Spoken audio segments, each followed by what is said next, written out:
কি ফিলিস্তিন নামটা শুনে এড়িয়ে যাচ্ছেন? যান, এড়িয়ে যান। কেননা ফিলিস্তিন তো আর আমাদের বাংলাদেশ না। কোনো সমস্যা নেই, এড়িয়ে যান। কিন্তু একটা কথা মনে রাখবেন, সেই কাল কিয়ামতের দিন যখন আল্লাহ আপনাকে প্রশ্ন করবে, তখন কি করবেন?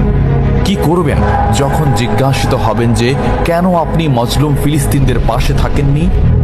জানি উত্তর দিতে পারবেন না, কারণ আপনার নিজেরই জানা নেই এর উত্তর কি হবে।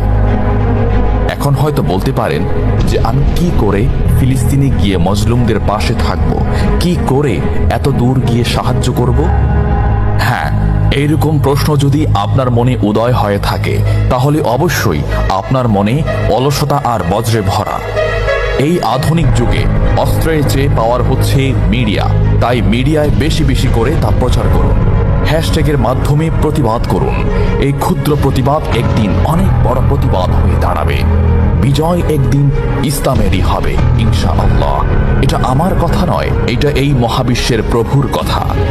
একটা কথা মনে রাখবেন, ক্ষুদ্র ক্ষুদ্র বালিকণা, বিন্দু বিন্দু জল গড়ে তুলে পাহাড় পর্বত, সাগর অতল।